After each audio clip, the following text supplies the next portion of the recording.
সৌন্দর্য নৈসর্গিক, এই জন্য সেই সর্বোপরি এই জন্য এক নৈসর্গিক সৌন্দর্য, প্রকৃতির লীলাভূমি।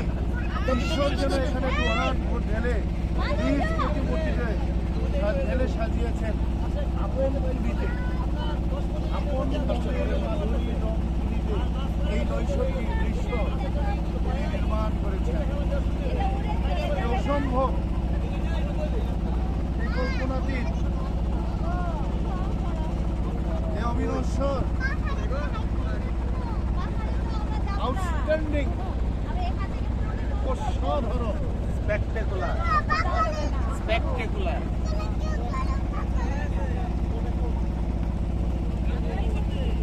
ঈশ্বর তার নিজ হাতে এই নৈসর্গিক